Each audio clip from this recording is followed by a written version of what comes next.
Hi guys, it's Matt here from Maxon UK, and in this tutorial we're going to be looking at adding in some sculpt data to our little Barry the Bat character, as well as using body paint to give him some texture as well and trying to bring him to life a little bit.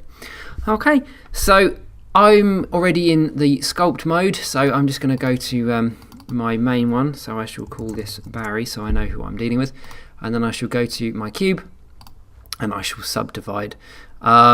And then I should be able to start adding in some more detail. So if I just use the pull tool there, I should be able to start adding in a little bit more detail into the wings, which is what I was really after, to kind of round those off a little bit and get that bone structure a little bit more evident in the middle. I can't really use symmetry on this one because my model isn't symmetrical. I might need to subdivide a bit more. I've only got 586 polygons, so if I just subdivide a little bit more I might be able to get a little bit more out of it. There we go, that's a bit nicer. And I can just work on my little bone structures here, and I might be able to point some stuff out and pinch some of the fingertips, as it were. So I'm just going to work into this a tad. And again, it's up to you, depending on what character you're trying to do or how much detail you want or need to go into, then, have a play with body paint and its sculpting tools as well. So I might try and bring it out a little bit more on the back so it feels like the bit in the middle is skin rather than just sort of left and forgotten. There we go. And I'm not going to overdo the sculpt detail on this. I just want to use it to accentuate even, there we go, English, the model that I've already got. The character design is for a nice simple character design, so I don't want to overcomplicate him too much with stuff. So I just want to add in stuff that I think would make him a little bit more bat-like.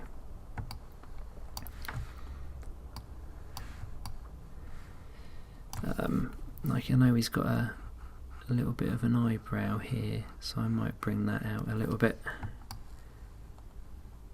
And he's got some definite chinning going on there, isn't he?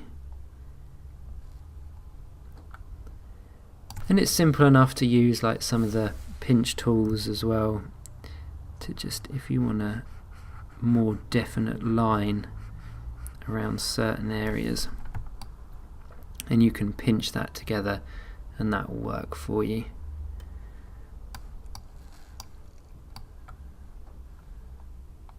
So that's already quite flat. I might just invert that function and push that down a bit using the control key. It inverts the function, so whereas the pull obviously pulls forward, holding down control just pushes it in a little bit more, and it just allows you to get more detail in, basically.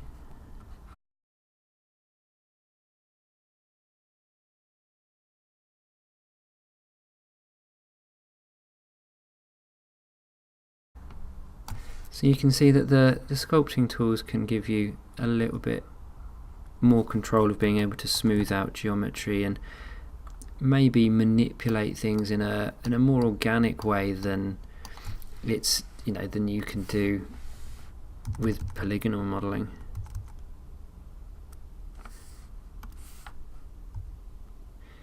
And for those that don't know, the square brackets allow me to change the size on the keyboard.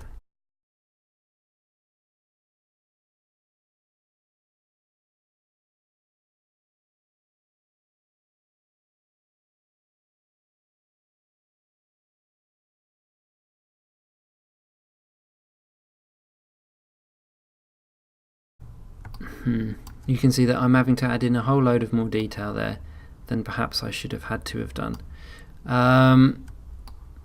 to get those teeth in.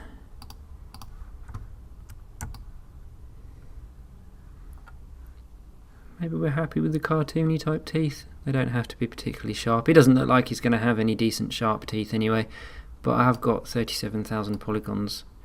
Perhaps I didn't need that many to start with, so, but hey ho, it helps make the character, doesn't it? And like I said before, I'm largely just focusing on showing you how I would translate information, but you can see how easy it is to just add in this detail, mess around with some tools to get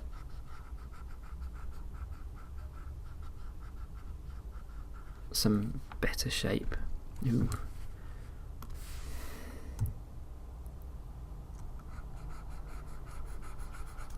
So just smoothing that out again because I didn't like the way that affected some of the mesh. And we've got that impression of those two, and maybe I could decrease the polygon count again, and you see they sort of disappear. But hey ho, you know, that's up to you really, depending on what you want to manipulate and work on. So I wasn't going to do too much more than that. Largely it was an easy way of doing the wings, which I feel like I'm relatively happy with. I'm happy with his little feet. So let's have a look at starting to paint him then. So let's move my way into body paint. So let's have a look at the UV edit. You can see at the moment that it's all over the shop, which isn't really very helpful to me. And I think if I was to do my paint setup wizard, so I need to just choose not all of the objects here. I only really need to be using him. Let's recalculate optical cubic mapping, because as you can see that's not good. So I want colour in there. Maybe I could get some bump in there if I want to, and a little bit of the reflectance so that we can choose exactly where he is and is not shiny.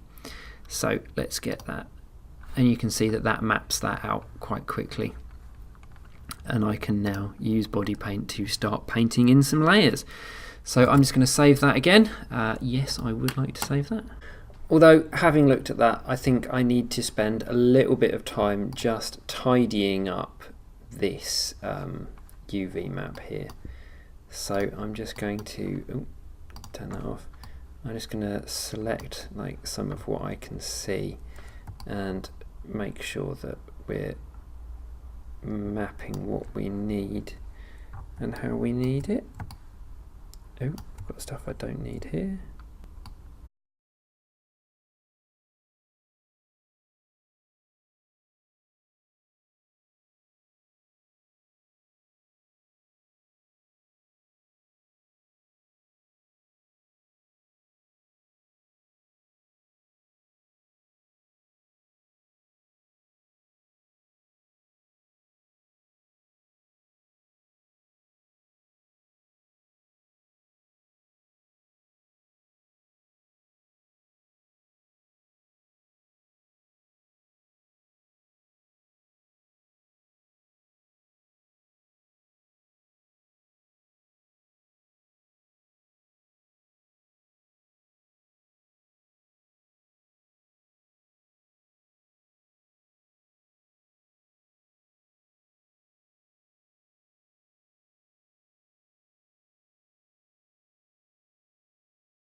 Okay, so that's a bit better than it was, which should enable me to start painting now. So I'm just going to do some really quick undercoat, I guess you'd call it.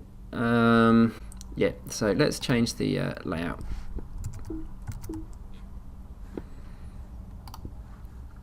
Okay, so let's go for this. I'm going to go for purpley colour, I have actually been given a colour scheme here by Amelia herself, and also found out that it is in actual fact Betty Bat, whereas I've called it Barry. So apologies for that. So you see we've got the black antennae, the blackish greyish wings, black feet and a purple body. Okay, so that's the colour scheme that I'm going to stick to here. So let's pick a sort of purpley colour. Let's do the whole thing. It might be a bit bright. There we go. And then I'm going to paint a greyish sort of colour for the wings, as I think that's going to be best. So I'm just going to whack this up.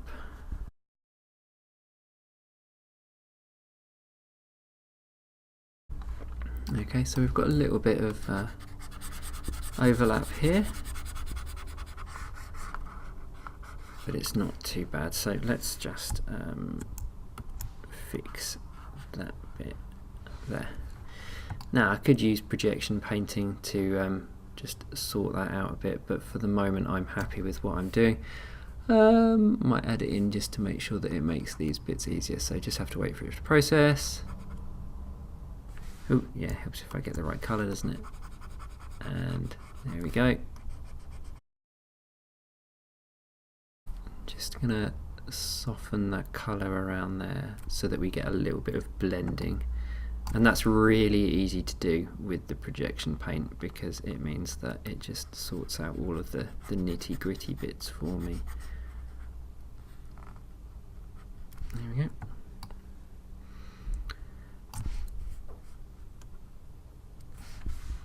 Okay, using control I can just use the colour picker, and that enables me to just get back into there and change the colours of that.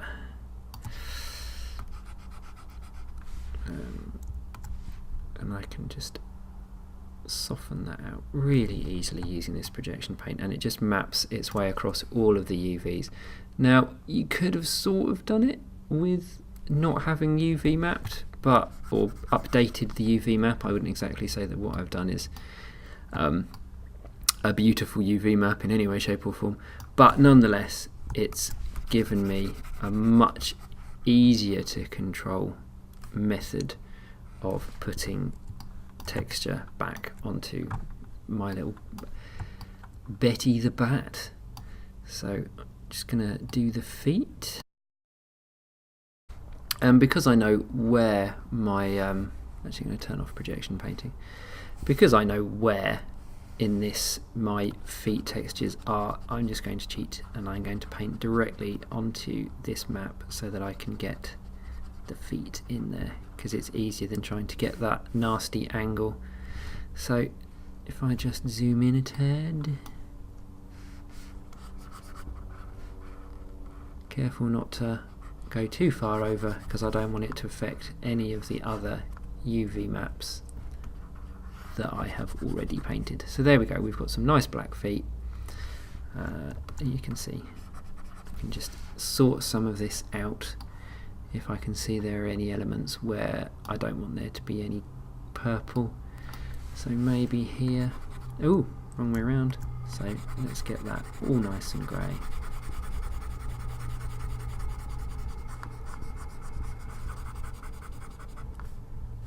There we go.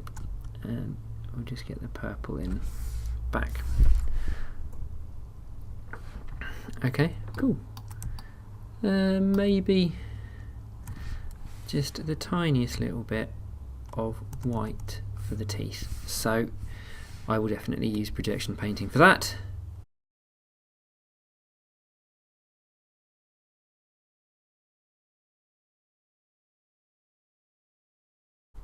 So you can see that we are painting this across, and it's doing its best, but it is pixelating a little bit. That might be the resolution that I've made my UV map at, so it isn't quite as high res as it could have been to enable this to be not quite so pixelated. But we can experiment maybe with our blur tool and see whether or not we can soften that out a little bit so that it doesn't look quite so harsh. Okay, that's cool. And then I'm going to use some burn and dodge tools to work into the wings and the face. So the burn and dodge tool, we've got the dodge tool here, and if I just increase my brush size, what that does is slowly lighten areas. Now it is going to go a little bit doolally in going over several UV islands, which is why I did what I could to try and put them together, and maybe I could make life easier on myself and I can do it that way. So I can just work over, and I'm trying to get this sort of digital paint effect, so very similar to Amelia's sort of texture ideas. And I say, as you see, I can do it either in the UV text editor, UV texture editor here, or I can go and do it on the actual model itself. So I can work my way into things and layer up. So that's the joy of the sort of burn and dodge tool. It allows you to lighten stuff by exposure, I guess, really. You keep going over the same bit and it will get lighter and lighter and lighter.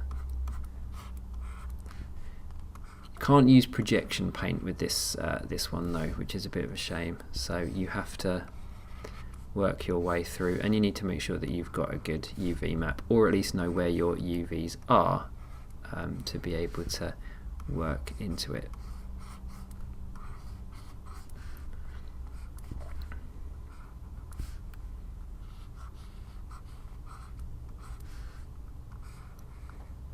Yeah, so we're starting to look okay, and then you can use the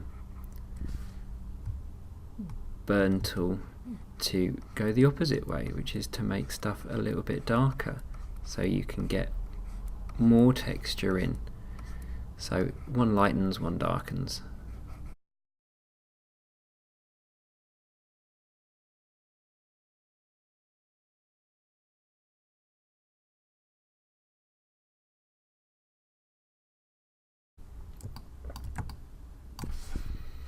And then, say, using the blur tool, I think would just enable you to, well, blend those colours a little bit better, so it's not quite so harsh a gradient between the two. So we've got a blur radius. Can I?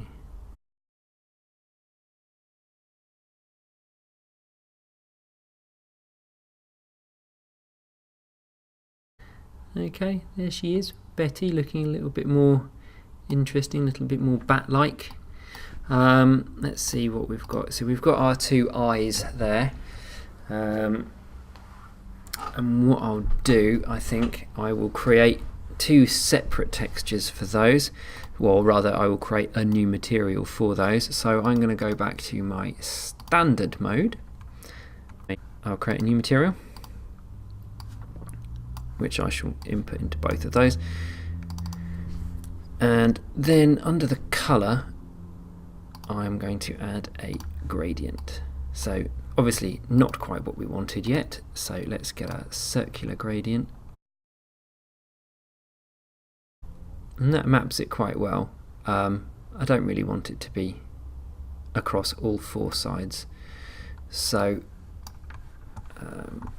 if I just have a quick render of that, that's quite an evil bat with like a million eyes. So let's just change that. I want it to go to flat. There we go. And then we can adjust the positions. Hey, see, we've got Betty there looking about. We could change the scales so that it's a little bit more, how should we say, doolally, I guess. So if we made that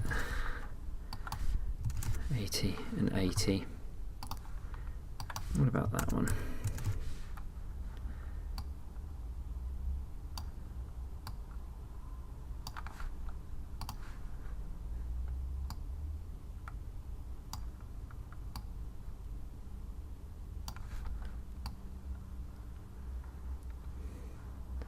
Poor crazy Betty there.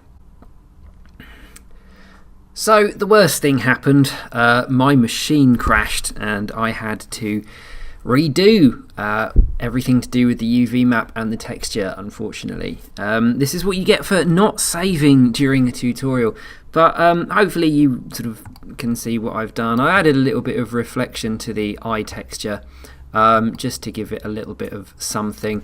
I've also added in a light, just an infinite light, and I've added in ambient occlusion and global illumination and a background. So now if I render, you can see that we've got a little bit of reflections there. And we've got our little Betty Bat here. So I'm just going to work on my Betty Bat texture a little bit more. We've got the reflectance and bumps channels. So I'm going to work into the reflectance. So let me just change my output to the UV paint. There we go, and go to my paint mode.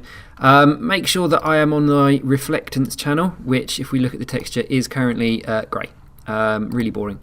So what I can do is I can use a lighter colour, so obviously a white of some sort, and I'm just going to check my brushes and stuff to make sure I'm not doing anything crazy. I might add airbrush in and lower my pressure so that I can gradually build up some reflectance to my creature. Ooh, helps if I'm on the reflectance layer, doesn't it? So there we go. And you can see that instantly we get a little bit of reflection, and I've also turned on in my display most of the enhanced OpenGL stuff for my viewport, so it just means that I get a little bit of real-time feedback of the of my character basically, and I can just build up where I think some of the stuff is going to be shinier than others. Like his wings, I want a little bit to be leathery perhaps, and I might work on just certain areas of the body, but it enables you really quickly to decide where you do and don't want to have reflection, or at least specular on your character. And you can nip into your texture and you can see what it's like, and then maybe you could use some of the blur tools, and I'm going to increase the hardness of that, and that will allow you to soften out some of that information so it's not quite so harsh. And we start to get sort of like these leathery bat wings. Maybe I shouldn't have gone for a white, and perhaps I should have lowered its opacity just a bit, so like using a slightly darker colour. Now paint, which is going to change that.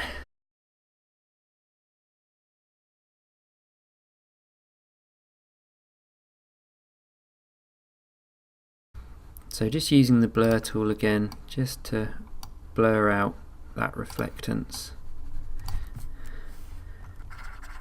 just so that it blends in. You can see that it does, it gradiates the edges so that it isn't quite such a harsh change between one and the other. Maybe I need to just fix that a bit, put my pressure at 6 or 10, and I can just even that out on here.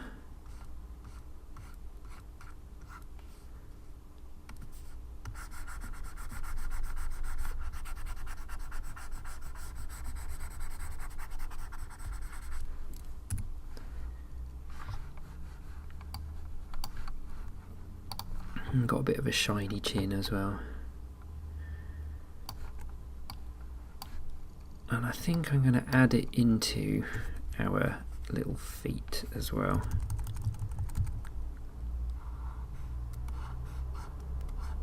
Ooh, helps if I'm on the right tool, doesn't it? Just so it gives the highlight to the knuckles.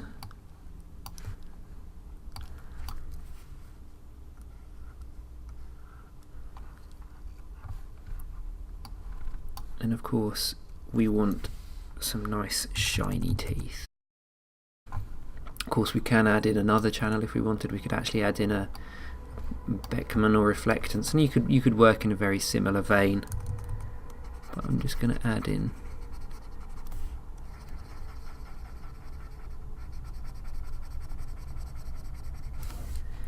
stuff like that. And I'm sort of throwing this together a bit, but it's just to give dear old Betty Bat here a little bit more detail.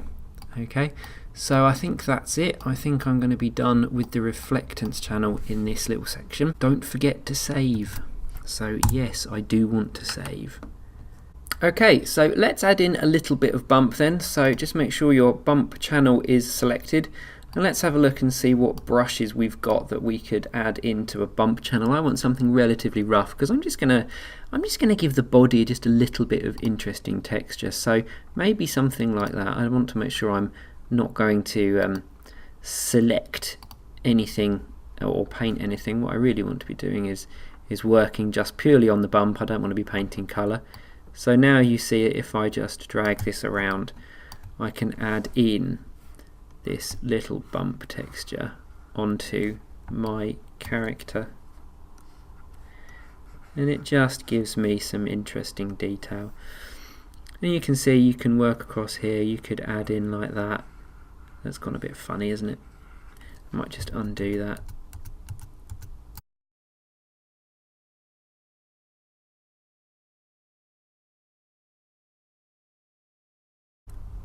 And there you go. It's just a little bit of texture, just to make our character that little bit more interesting. So a sort of slightly mottled effect. Okay, and again, I've made a change, so as I just said earlier, I'm going to make sure I save everything ever.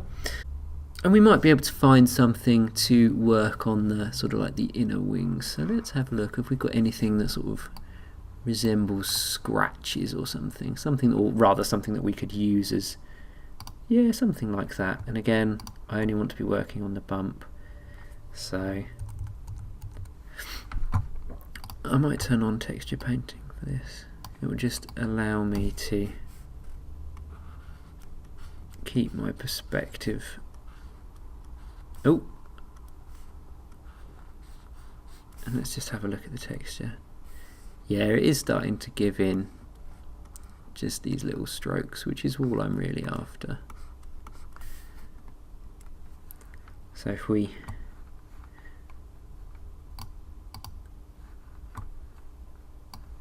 turn that off and then just have a look around.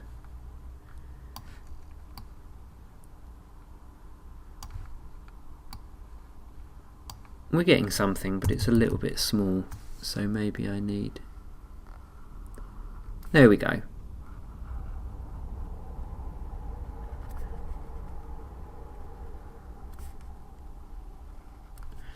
And that's all I wanted, really. Just sort of vein, sort of bone, sort of skin. I say this isn't exactly a realistic bat. I just want to give some effect to it. It's more of a cartoony bat, so I'm not too worried about anatomy for this particular one. Okay, there we go. Our little Betty Bat. So I haven't really focused on texturing the back that much. Again, you know, I'm not going to make you watch me do that. You can see what we're doing here. So hopefully this little tutorial is giving you something that works. If I just do a quick render.